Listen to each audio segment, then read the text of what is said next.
Buenas tardes a todos los seguidores de Proceso Digital y Departamento 19. Muchísimas gracias por su atención a esta hora del mediodía. Tenemos con nosotros un invitado muy especial, amigo de la casa, el doctor Julio Raudales, quien ha atendido nuestra invitación, haciendo un espacio en su ocupada agenda. Muchísimas gracias, doctor, por estar aquí. Con mucho gusto, es un placer estar acá en el Proceso Digital para contribuir en lo que se pueda, ¿no?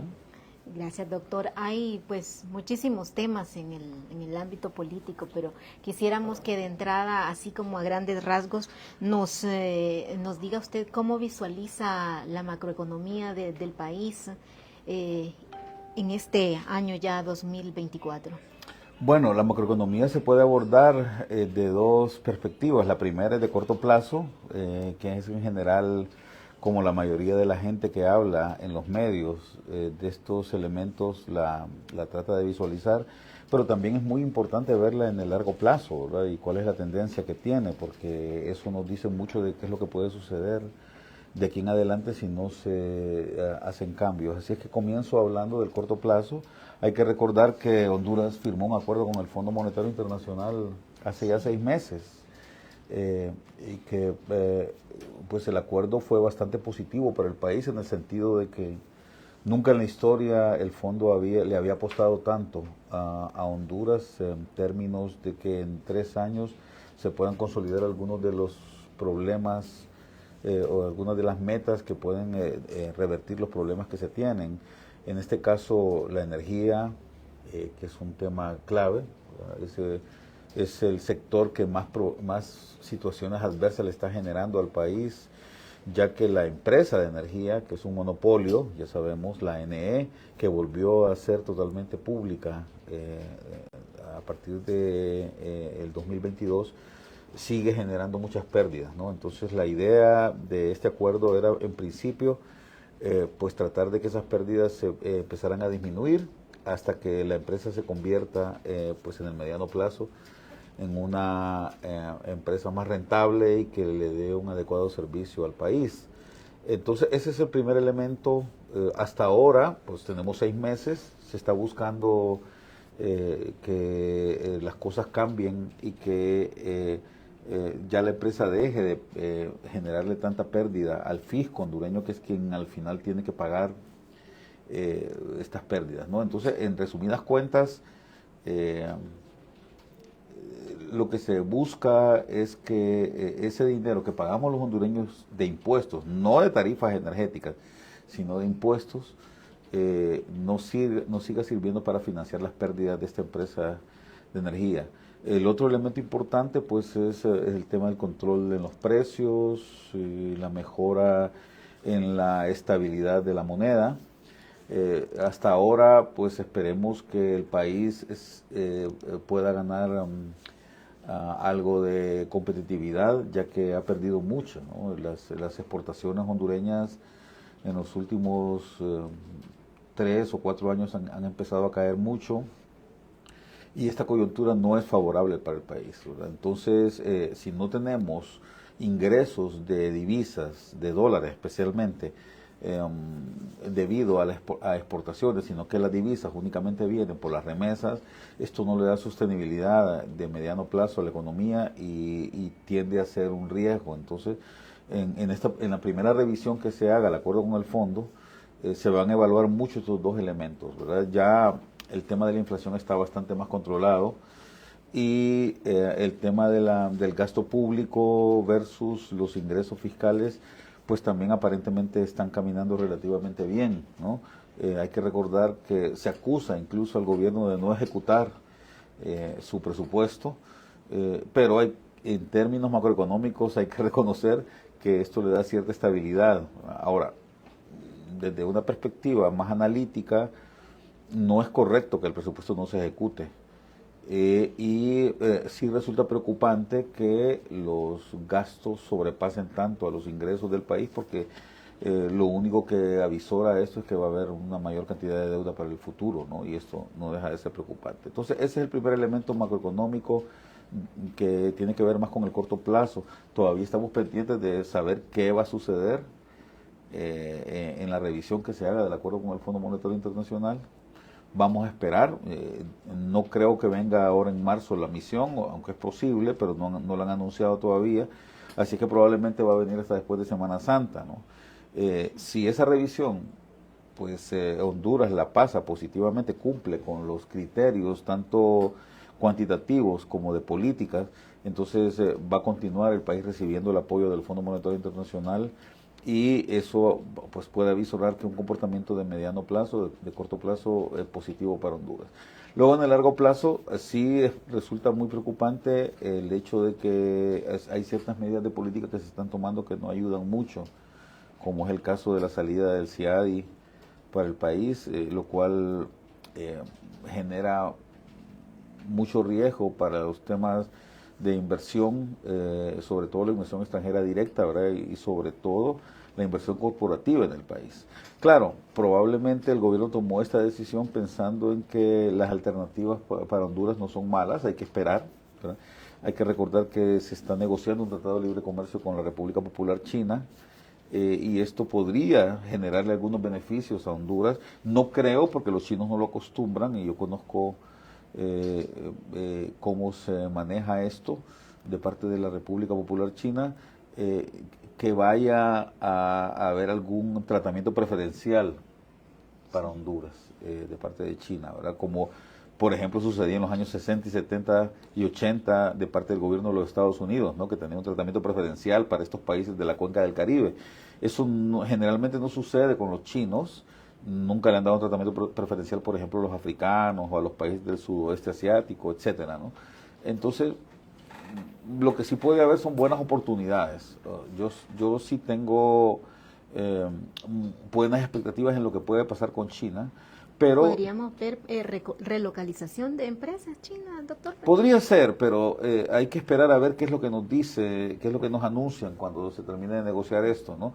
Y mientras tanto no deja de ser preocupante el hecho de que la inversión extranjera directa al país, la que proviene de nuestros socios más tradicionales, como Estados Unidos, México, Canadá, la Unión Europea y algunos países sudamericanos, puede ralentizarse todavía más de lo que ha estado sucediendo en los últimos años, porque medidas como esta de la salida del CIADI, los problemas que se están dando con la política monetaria en el país, sobre todo la política de control de divisas, podría generar algunas incertidumbre en las inversiones que ya existen acá en el país, como en las que están por venir. Así es que hay que ponerle cuidado a eso, y tratar de ver más bien de qué forma se revierten algunos elementos que permitirían que el país tuviera un crecimiento más acelerado. ¿Qué tanto se ha ralentizado la inversión extranjera, doctor, en los últimos años? No, bastante. Eso es muy preocupante porque a mediados de la década pasada, en promedio, digamos entre el 2006 y el 2015, el promedio de inversión extranjera directa del país andaba más o menos en unos 1.200 millones de dólares anuales, y del 2015 para acá, el 2017 específicamente para acá, estamos más o menos en unos 600, 700 millones. Y no deja de ser preocupante el hecho de que con la situación que se está dando precisamente en China en este momento, y con las políticas que está tomando sobre todo la economía norteamericana, muchas de las empresas que estaban invirtiendo en China, empresas norteamericanas, empresas canadienses, están acercándose más acá a nuestro continente y están viniéndose, por ejemplo, para México, para Costa Rica, para Perú, para Ecuador, ¿verdad? Y sin embargo no hemos visto que haya un cambio correlativo, digamos, en la inversión acá en Honduras, ¿no? Entonces no deja de ser esto preocupante, porque nuestros competidores, nuestros pares, digamos, aspiracionales, son aquí los países centroamericanos especialmente, pero también Ecuador, también Panamá, también Paraguay y también en México, ¿no? Sobre todo, y hemos visto cómo hay una oleada grande de inversión, tanto norteamericana como oriental, como china o japonesa, que está viniendo a México, a países cercanos, y que no está viniendo. La pregunta es por qué y qué podemos hacer para que esa situación cambie, ¿no? Sí, son muchos los factores, doctor, que están impidiendo la llegada de inversión. ¿Cuáles mencionaría usted como prioritarios factores? Tenemos sociales, políticos, burocráticos. Usted nos mencionaba la salida del SEAD y también nos mencionaba la pérdida de competitividad. Sí, también ahí hay que saber distinguir, ¿verdad?, cuáles son los factores coyunturales que son de corto plazo, ¿verdad?, y que tienen que ver con algunas medidas de política que se han estado tomando, no de este gobierno, sino incluso de los gobiernos anteriores, ¿verdad? Por ejemplo, Honduras no está teniendo una política cambiaria adecuada, ¿verdad? El valor real de nuestra moneda, si la comparamos con el de nuestros competidores más cercanos, está muy apreciado el empina. Y eso hace que las exportaciones de países vecinos tengan mejor valor y sean más atractivas para los compradores que las nuestras, ¿verdad? Ese es un elemento importante. El otro tema es factores que tienen que ver con el costo de los insumos de producción acá en el país. Por ejemplo, el costo de la energía es demasiado elevado, ¿verdad? Entonces, qué bueno que en el acuerdo con el fondo se puso esto como una prioridad para ver si puede revertirse esta situación el costo de la energía en el país, ¿verdad? Y se vuelve, pues en el mediano plazo, más atractivo para que la gente pueda venir a invertir acá, sobre todo los inversionistas corporativos que pueden generar muchos empleos, ¿no? Luego, hay que ver también con la infraestructura del país, ¿verdad? Que ya son elementos un poco más estructurales, ¿verdad? La infraestructura del país todavía, a pesar de que ha mejorado, no se puede negar que ha mejorado el estado de las carreteras en el país, sobre todo lo del la famosa CA4, pues no deja de ser algo positivo. El hecho de que tengamos ahora el aeropuerto en Palmerola también, ¿verdad?, y que haya salido de aquí de Tegucigalpa no deja de ser positivo para la inversión. El hecho de que haya más seguridad aeroportuaria en el país, más seguridad portuaria también, pero todavía hay muchos retos. Las carreteras, sobre todo la red secundaria y la red terciaria, siguen siendo de muy mala calidad y hay que trabajar para mejorarla. Y un último elemento que es crucial, bueno, dos elementos que son cruciales. Uno tiene que ver con la gobernanza del país, ¿no? La seguridad jurídica que el país tiene, el sector justicia, ¿verdad? Son elementos institucionales que están afectando muy negativamente al país. En este momento, yo diría que Honduras, lamentablemente, y no me siento feliz de decirlo, en este momento Honduras es el país más desprestigiado de América Latina, ¿verdad? Es el país que tiene el peor prestigio de América Latina, ¿verdad? Sobre todo por lo que acaba de suceder en Nueva York con el juicio de Juan Orlando Hernández, pero también por ese halo de inseguridad y de ingobernabilidad que existe en el país. Entonces, mientras eso no se revierta, va a ser muy difícil que las cosas cambien. Y por supuesto está el tema que en último lugar, ¿verdad?, pero que no deja de ser sumamente importante, es el tema del capital humano, ¿verdad? Es decir, la educación y la salud de Honduras son de muy mala calidad. Entonces los trabajadores y las trabajadoras hondureños son muy mal formados, no tienen habilidades adecuadas para enfrentar los desafíos que tiene el siglo XXI. Padecen de enfermedades que podrían estar controladas adecuadamente si se invirtiera más en esto, ¿verdad? Pero no, lamentablemente no se le ha puesto el cuidado a esto. Y son los grandes retos que tiene el país para enfrentar mejor los desafíos, sobre todo en términos de competitividad, ¿verdad? Sí, doctor. El desempleo es uno de los problemas más grandes que tenemos ahorita en Honduras, y siempre hablando de inversión, ¿a qué sectores se le debe apuntar para mejorar estos índices? El desempleo, a ver, más bien el mercado laboral tiene muchos problemas, y el más grande de ellos no es exactamente el desempleo abierto, sino más bien la cantidad de personas que tienen puestos de trabajo de mala calidad, porque la mayoría de la gente que está empleada en Honduras tiene ingresos demasiado bajos, ¿verdad? Y esto no ayuda en nada a que la gente quiera o perciba que aquí puede lograr sus objetivos de vida, ¿verdad? Entonces eso es lo que hace que cualquier persona ya sea mecánico automotriz, ya sea carpintero, ya sea técnico en refrigeración, o sea maestra o maestro de educación básica o secundaria, incluso de educación universitaria, o ya sean policías, ¿verdad? Cualquier actividad a la que la gente se dedique, percibe la gente que estaría mucho mejor si se fuera a trabajar a los Estados Unidos. Entonces, mientras eso no cambie, mientras los puestos de trabajo aquí en el país no le den, aparte de buenos ingresos a la gente, la percepción de que puede mejorar su futuro, de que puede estar mejor en el futuro, entonces la gente va a querer seguir siguiendo a los Estados Unidos.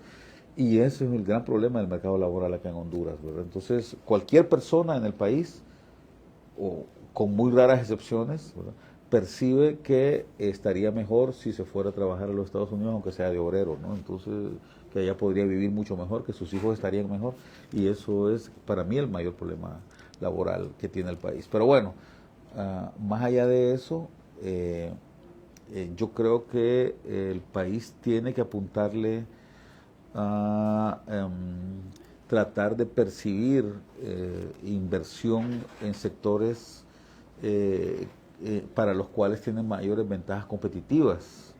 Uno de ellos es el turismo, ¿verdad? Honduras es un país sumamente atractivo turísticamente.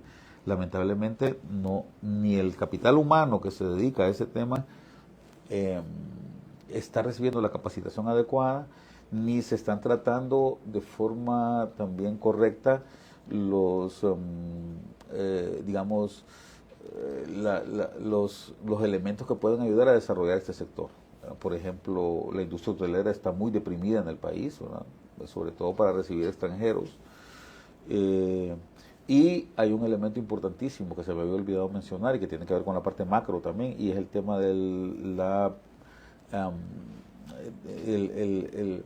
la forma en que nos estamos preparando para poder trabajar adecuadamente frente a los desafíos del cambio climático, ¿verdad? Entonces somos un país muy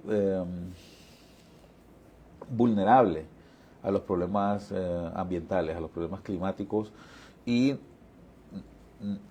en lo que va del siglo, en estos 24 años que justamente comenzaron prácticamente con el huracán Mitch, que destruyó buena parte del territorio nacional, hemos hecho muy poco para que mejoren las condiciones de infraestructura o las condiciones ambientales del país, de manera que no nos vuelva cualquier tormenta tropical o cualquier fenómeno natural no nos vuelva a destruir el territorio, y con esto afectar entonces a la mayoría de la población. Entonces es importante que también las autoridades se den cuenta que hay que trabajar de manera más adecuada en estos elementos, pero lamentablemente no se ve de qué forma en los últimos lustros, digamos en los últimos 12 a 15 años, esta situación ha mejorado en el país. ¿Podríamos esperar alguna mejora, por lo menos leve, en la inversión extranjera este año, doctor? ¿O percibe que nos quedaríamos con la mera reinversión como los años anteriores? Sí, yo creo que no se están dando las señales adecuadas. Y la política es un tema muy semiológico, ¿verdad? Es un tema de dar signos adecuados, ¿verdad? Entonces, la gobernanza es importante, el orden es importante, ¿verdad? Y mientras estas cosas no cambien en el país, va a ser muy difícil que la situación se revierta, que hayan cambios aunque sean mínimos, ¿verdad?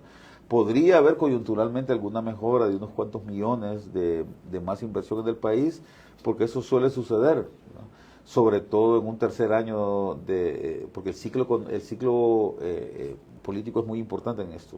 Se ve una ralentización el primer año, el segundo año se ve una leve mejora y el tercer año también, y luego el cuarto año vuelven otra vez a caer las cosas. Eso es lo que se observa siempre. Entonces es probable que por efectos del ciclo político este año pues, tengamos algunos indicadores mejores, pero hasta ahora las señales que se están dando para poder tener un cambio estructural en el país no son muy claras, ¿no? Sí.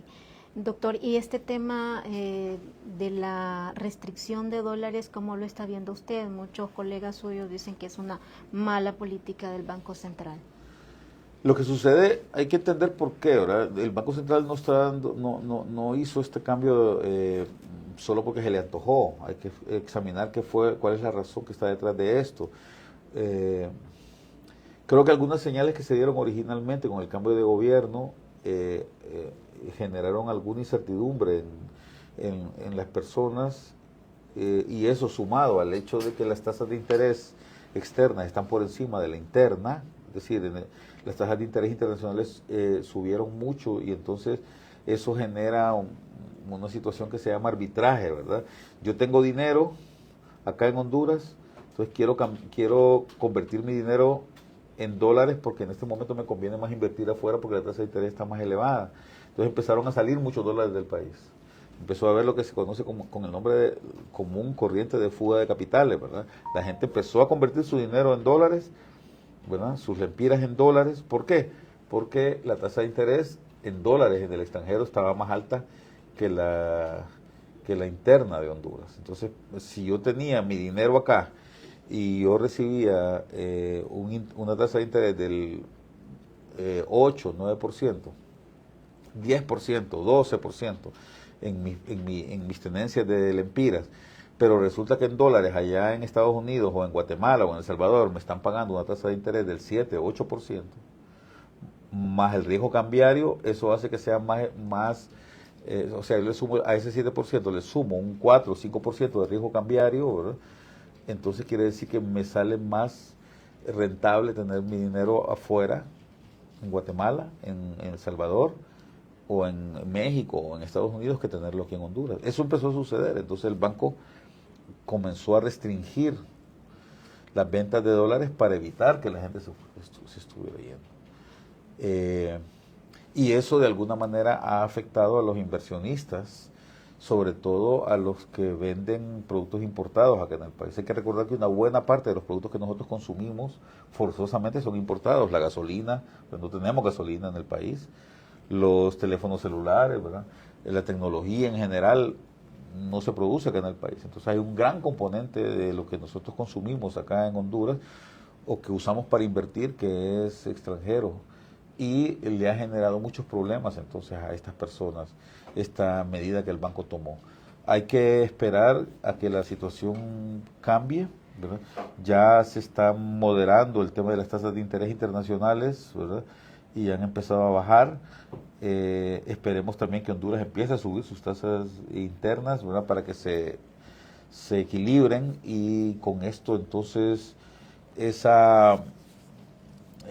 esos incentivos a sacar el dinero del país y a que Honduras pierda, por tanto, sus reservas internacionales se disminuyan y podamos volver otra vez a un mercado de compra y venta de divisas que sea, digamos, más normal, ¿no? Más de acuerdo como ha sido en la historia, ¿no? Pero ese es un elemento al que hay que ponerle mucho cuidado porque sí puede también ralentizar la economía, ¿no?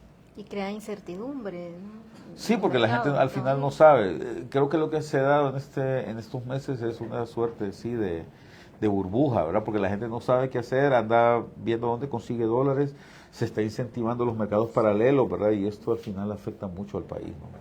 Sí, muchísimas gracias, doctor, muy amplio. Finalmente nos gustaría escuchar con su expertise pues algunas recomendaciones que nunca están de más, tanto como para las autoridades del gobierno como para los distintos sectores económicos del país. Bueno, yo creo que es fundamental, prioritario que en el país, que las autoridades hondureñas comiencen a